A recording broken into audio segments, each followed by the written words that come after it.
Hey everyone, my name is James Kim, and I am from the Drexel University's Counseling Center. I'm one of the psychology doctoral trainees there. And I'm here to talk to you about the types of stressors international students may be, experiencing and going through, and ways to manage those stressors during these unprecedented times.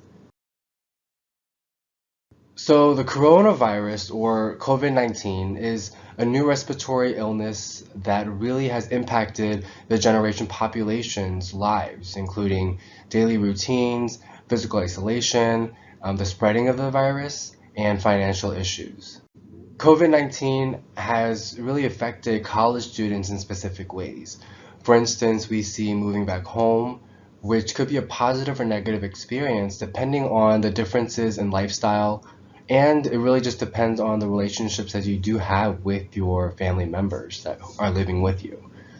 Shifting in learning styles.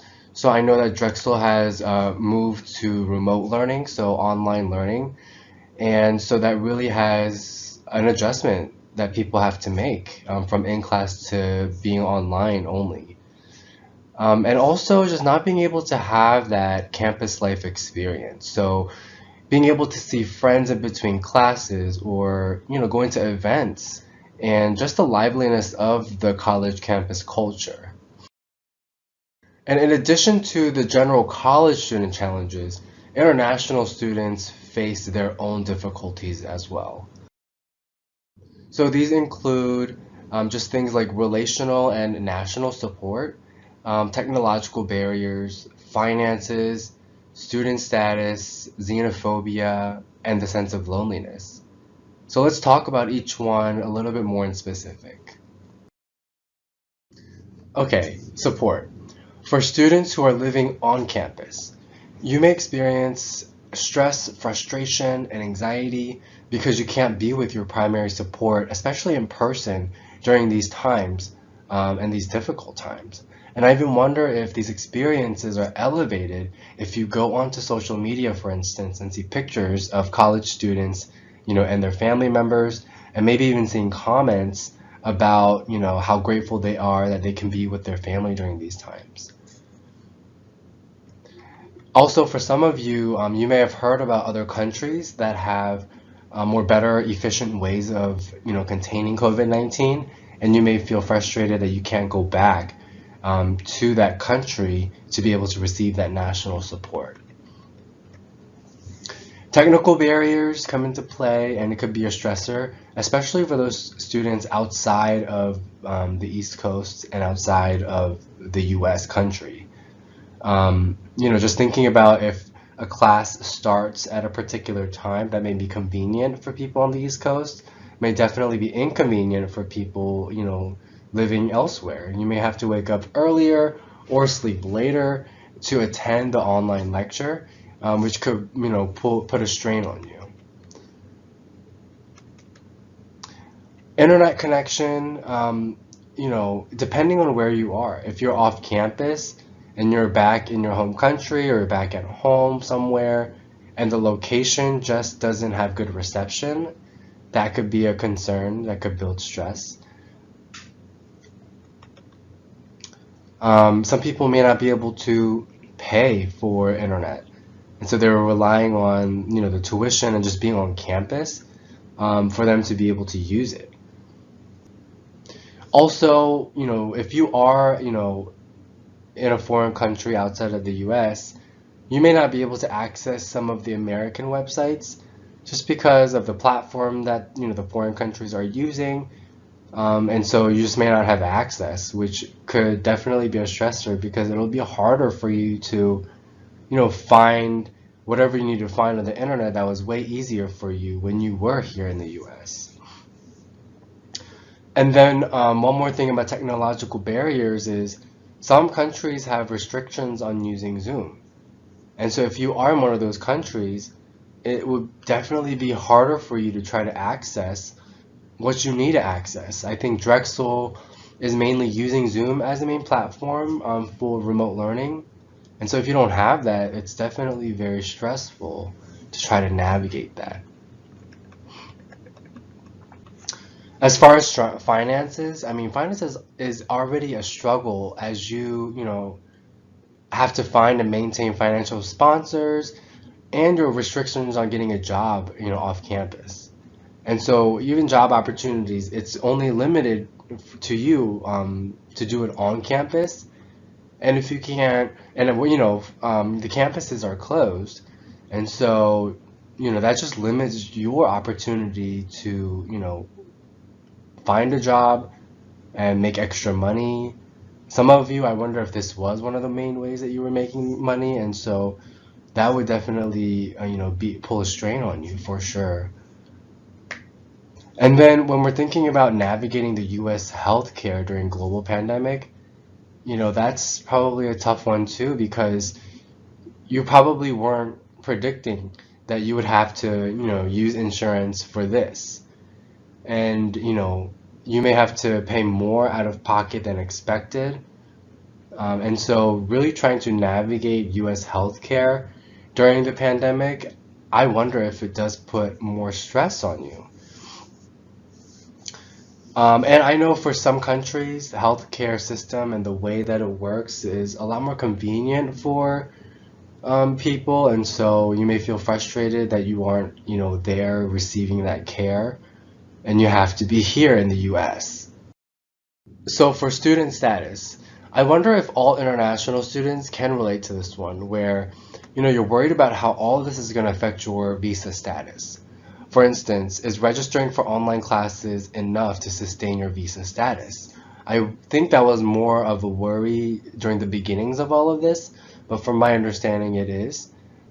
Other potential worries could be about renewing visa statuses during these times. Like, are those offices open for you to do that? Especially for those whose visas are about to expire, and you're probably thinking about how to navigate that. Xenophobia, which is generally described as just discrimination from people of other countries. There have been increasing cases of discrimination and microaggressions towards the Asian American or even Asian people of descent after the spread of COVID-19. This may add on and contribute to the stressors of whomever is experiencing it. Individuals who experience this then may internalize their feelings and not seek support because, you feel embarrassed or you feel shame. And so I, encourage you to reflect on these if that's something you have experienced. My hope is that you can be able to reach out for support, because a lot of Asian American descent are experiencing these things right now. And finally, sense of loneliness. I think this kind of relates to the first point I was making within the category of support.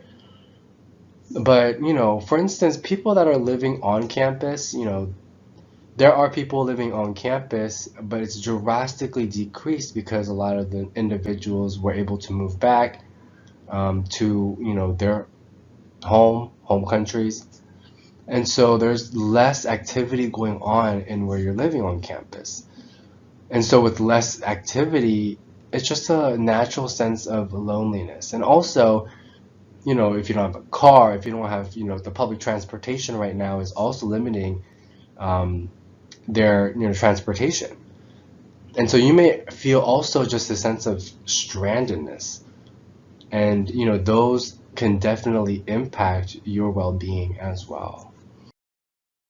So it's really good to, think about these things. I mention all these things not to increase your anxiety, but really for you to be able to reflect on these and really understand more about, if you are experiencing a stressor, because it'll be important for you to recognize it so that you can start to manage it. So let's talk about stress and anxiety. So stress is a natural response to external demands, for instance, like COVID-19, that outweigh a person's ability to meet those demands. And anxiety is really the unhelpful thinking patterns we experience when our minds, fixate on the threat, the uncertainty, and the negativity. I do want to mention a certain amount of stress and anxiety is actually really good for you. and that it motivates you to complete tasks. It keeps you alert. And so certain level is good, but I think with everything, there needs to be a balance. And if you're experiencing something to a really high intense stress for a long period of time, it can definitely put a toll on your mental health. So when you watch, read, and or hear about an infectious disease like COVID-19, you may experience stress or anxiety, and this is totally normal given the circumstances. So recognizing your stress is the first step to managing it. Stress shows up in different ways. So for instance, physical symptoms like headaches, getting hives, feeling weak, tension in the neck or your shoulders. For your mind, worrying, for instance, you're, thinking about something and you're just constantly so focused on that you can't think about and concentrate on anything else. Having nightmares, not being able to concentrate, feelings of panic, emotions. So, for instance, loss of confidence and motivation, feeling extra just sad, hopeless, sense of loneliness, or even behaviors like loss of appetite or tendencies to depend on other substances to numb your experiences. Not being able to sleep could be another one, feeling irritated.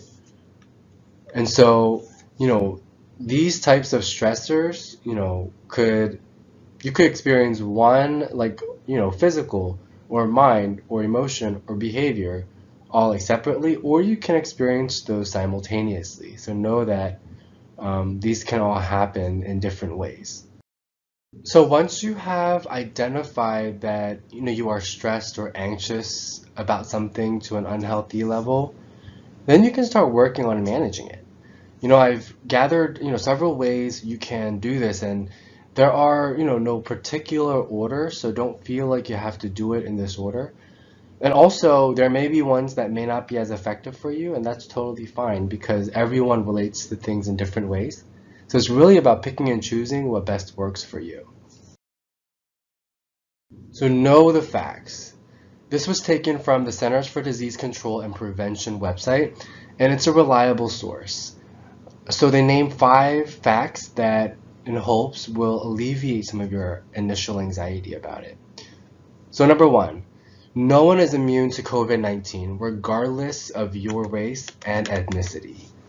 Although discrimination doesn't feel good, to help empathize, it could be helpful to know that it's really the fears and anxieties within themselves that are driving behaviors like avoidance, rejection, or discrimination. Number 2, for most people, there's a low chance that you become seriously ill from COVID-19, and many get well from it. Older adults and people who have serious underlying conditions may be at higher risk for serious complications. Number 3, someone who has fully completed quarantine and isolation does not pose a risk to spread it. And number 4, there are simple ways that you can keep yourself and others healthy. So, for instance, washing your hands for at least 20 seconds with soap. Especially after, blowing your nose, coughing or sneezing, going to the bathroom before eating or preparing food. Avoid touching your eyes, nose, and mouth with, unwashed hands.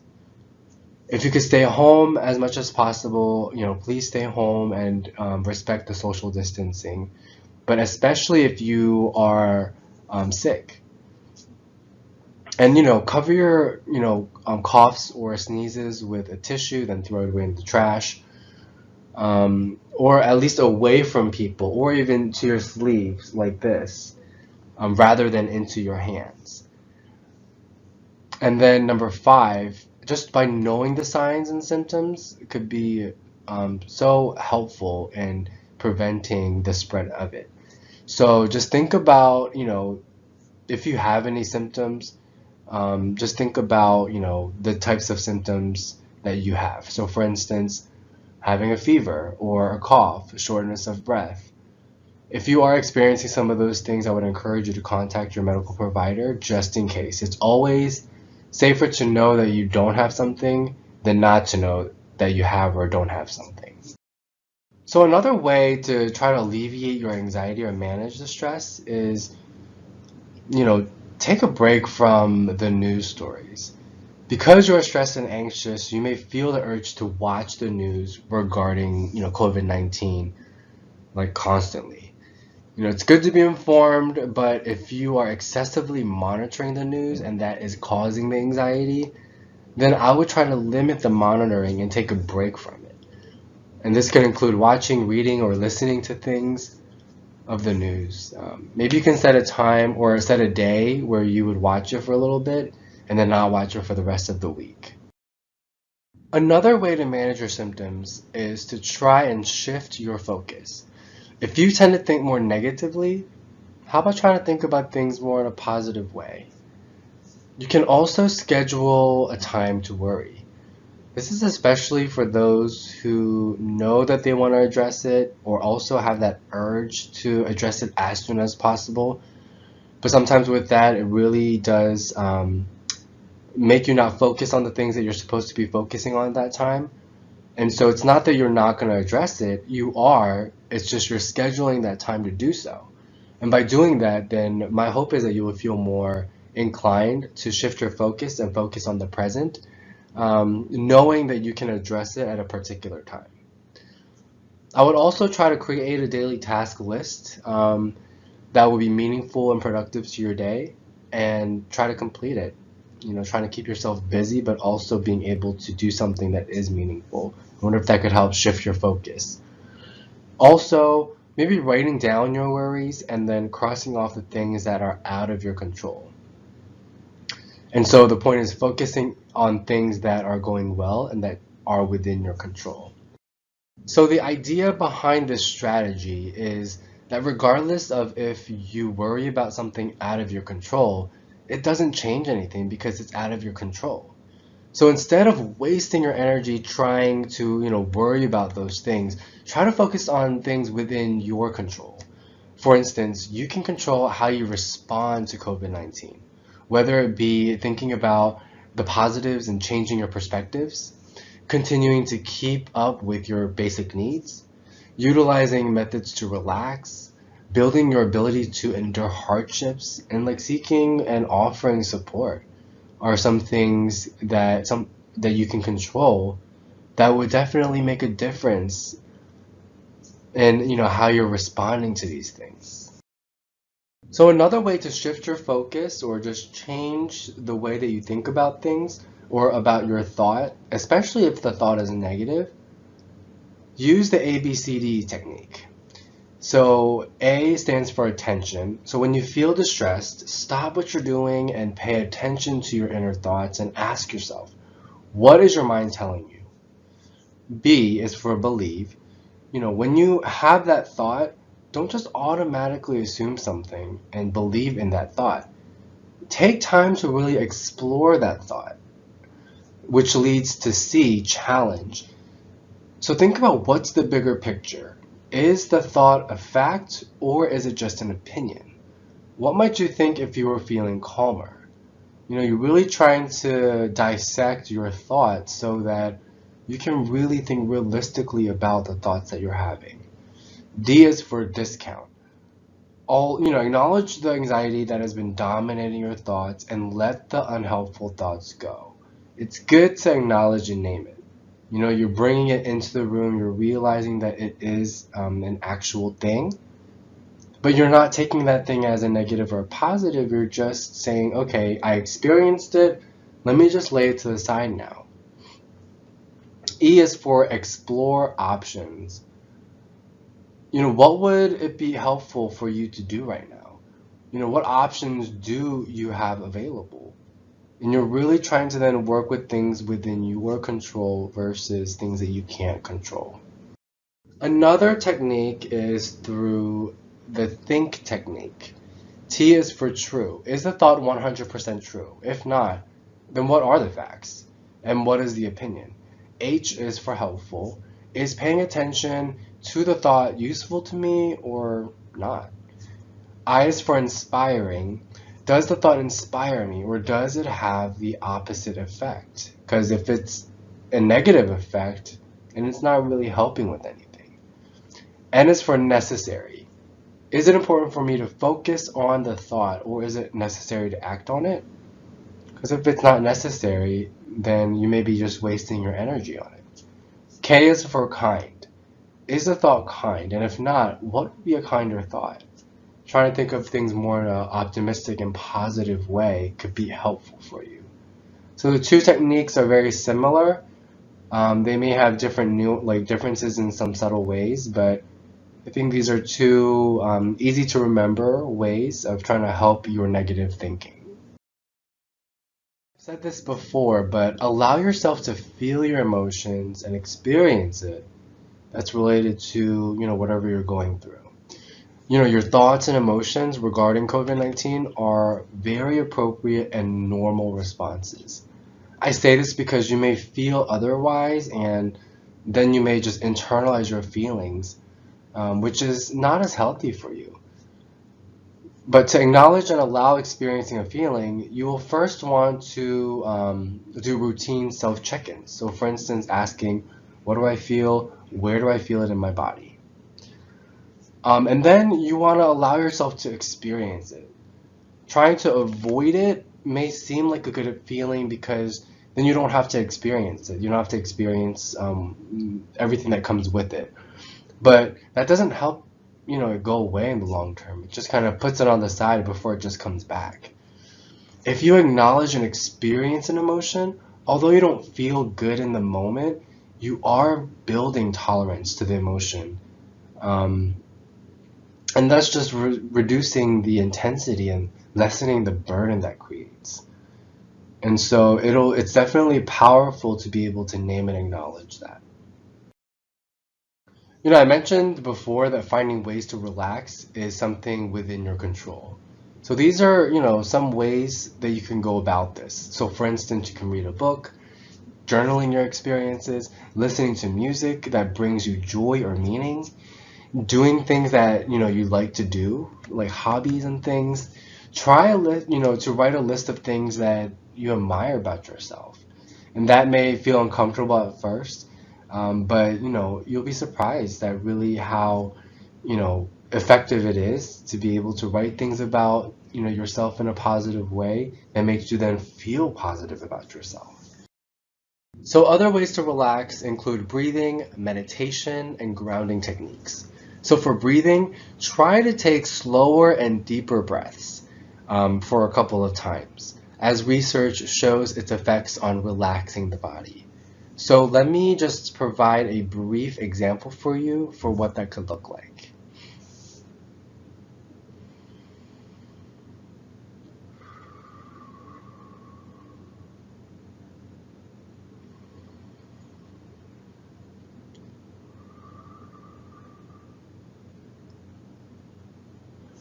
I already feel a sense of relief just by doing it twice like that. And just know that the way that I did it is not the only way that you do it. So what I mean by that is everyone, probably has different anatomy, and so the number of seconds that you breathe in and breathe out is going to look differently. I would encourage you to test it out to see, what works best for you, but just know that slow and deeper breathing is definitely helpful and brings immediate relief. Meditation, the idea behind that is we're trying to, focus on the present moment, and a lot of negative thinking could deter us from that. And so by practicing meditations, you're practicing your brain to notice those moments, not think of it as a negative or a positive, and just let it aside so that you can refocus back into the present moment. So there's a couple of apps that I would recommend for guided meditations. Calm and Headspace are both. Calm has guided meditations and also has just relaxing sounds for you that could contribute to the relaxations or even help you go to sleep. Headspace has more of the guided apps. And what I would suggest is you try to make it a part of your lifestyle. So just do it consistently. It doesn't have to be a long time for each session, but try to just do it more consistently so that your brain can acclimate to this, way of working. So that when you do actually, experience high anxiety and stress, that'll kick in just like almost second nature. And then finally, grounding techniques. This is, I think, a popular one, and also one that you can easily remember. So when you do experience high anxiety and it's hard for you to focus back into the moment, try to do these in this order. So think of 5 things that you see, or see 5 things that you can see, 4 things you can feel, 3 things you can hear, 2 things you can smell, and 1 thing you can taste. And the idea is by being able to focus on those things, it'll help you bring you back. Don't forget about your basic needs. It could be so easy to forget, or you may even feel unmotivated, but the basic needs really provides your body physical and mental energy to go about your day. And also to be able to, do some of the activities that I did mention before, it really takes energy, and your basic needs are very important to be able to facilitate and support that. So make sure you're sleeping a good amount of hours consistently, staying hydrated, being active in some way, and also just continuing to eat healthy during these times. Social interaction will be very important during these difficult times, which is different from social isolation. You can still find ways to, interact with your peers and family through video calls, for instance, or even phone calls. But be creative and try to have fun with this too. So, for instance, you can have like weekly game or movie nights together. You can eat lunch and dinner together with your friends or family over video chat. You can have like study nights with your peers. I mean, there's just the possibilities are really endless when it comes to this, and it's just a matter about, really thinking about, how you can be able to have fun, but also be creative and productive during these times. So if you have tried the strategies and techniques and you are feeling that you want extra care, extra support, more professional support, I would encourage you to contact the counseling center because we are still here to provide services and support you during these difficult times. We are currently available for teletherapy sessions via HIPAA compliant Zoom to students residing in Pennsylvania and New Jersey. And that's just simply because there are licensure restrictions. So I would encourage you to contact us first through email, counseling@drexel.edu. And then I think if you contact us through phone, there's going to be a message to email us. So I'll use email first. Students outside of those states, I would really encourage you to still contact us if you're experiencing mental health concerns. And that's because we can still have a Zoom check-in session with you to address any immediate concerns and or to help explore local resources. Also, we will have self-led modules on Drexel's Counseling Center's website. These are just going to be self-led, so you can go on and use them anytime. And they're going to address topics like anxiety, depression, and there's going to be mindfulness-based ways to help with your mental health. And so I would check the website to see if it's up and then utilize them as much as you want. And then for psychological experiences and emergencies, I would encourage you to utilize whether it's our on-call counselor, contact Drexel Public Safety. Also, 911 is an option. As well, you can go to your nearest emergency room if it's that immediate. And finally, other resources. Drexel's Counseling Center's website actually has a specific resources page for coping through COVID-19. So if you haven't done so already, I encourage you to check that webpage out. 7 Cups is a text-based peer support. If you're looking for a listening ear and support who's not a professional, this is the resource to utilize. Virusanxiety.com is an online resource I stumbled across as I was just searching online. And it seems like it's a site created to manage anxiety during COVID-19 specifically. I've been on there a couple of times and I still haven't been able to look at all of the tools. There's just so many tools on there So if you haven't done so, I'd encourage you to check that webpage out. I think you'll find a lot of really good, beneficial, and meaningful things for you during these difficult times. And then finally, International Student and Scholar Services, ISSS. I would encourage you to just contact them for questions regarding immigration, cultural, financial, academic, and or personal concerns. Well, I just really wanted to thank you for listening in and just viewing this presentation. I hope that, this has really helped you learn just more about specific stressors related to COVID-19 and just ways to manage during these difficult times. I hope that you're staying safe, and I encourage you to contact the Counseling Center with any questions you might have. Thank you, and goodbye.